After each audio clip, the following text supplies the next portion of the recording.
یہ بھول جاؤ کہ تم سے کیا ہو سکتا ہے اور کیا نہیں ہو سکتا، اور یہ سوچو کہ تمہارا اللہ کیا کچھ کر سکتا ہے۔ مشکل وقت تلخ ضرور ہوتا ہے اور گزرتا بھی دیر سے ہے، لیکن یہ وقت گزرنے کے بعد آپ کی شخصیت نکھر کر سامنے آ جاتی ہے۔ سامنے والے کی طرف سے اگر بہت دیر کوئی رابطہ نہ ہو تو دستک دے کے پوچھ لیجئے، اگر وہ زندہ ہیں تو یقیناً آپ وہاں مر چکے ہیں۔ آپ اپنی زندگی سے بھلے خوش نہ ہوں، پر کچھ لوگ ایسے بھی ہیں جو آپ جیسی زندگی جینے کے لیے ترستے ہیں۔ جس طرح شبنم کے قطرے مرجھائے ہوئے پھولوں کو تازگی بخشتے ہیں، اسی طرح اللہ کا ذکر مایوس دلوں کو روشنی بخشتا ہے۔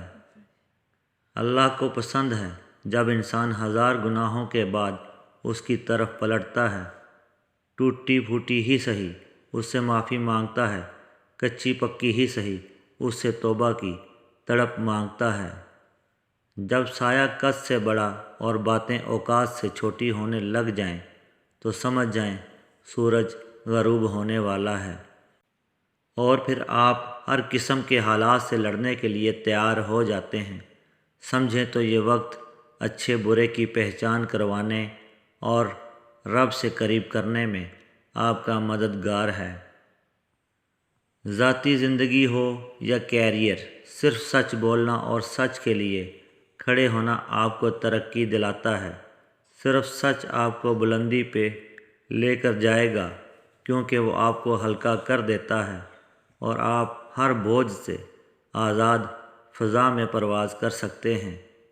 جب ناخن بڑھ جاتے ہیں تو ناخن ہی کاٹے جاتے ہیں، انگلیاں نہیں۔ بالکل اسی طرح جب کسی رشتے میں غلط فہمیاں پیدا ہو جاتی ہیں، غلط فہمیاں ختم کرنی چاہیے، رشتہ نہیں۔ سچ بولنے سے انسان کو ذہنی پریشانیوں سے نجات ملتی ہے اور اس کا دل ہلکا ہو جاتا ہے۔ کبھی کبھی سچ کڑوا لگتا ہے، لیکن سچ سچ ہوتا ہے۔ اس کی بجائے اگر ہم جھوٹ کو اپنی زندگی میں جگہ دیں گے تو ہماری زندگی میں مشکلات بڑھتی جائیں گی۔ جو شخص تمہاری باتوں کو غور سے نہ سنے، انہیں سننے کی تکلیف نہ دو۔ دو چیزیں آپ کے کردار کا تعین کرتی ہیں: ایک، آپ کا صبر جب آپ کے پاس کچھ بھی نہ ہو۔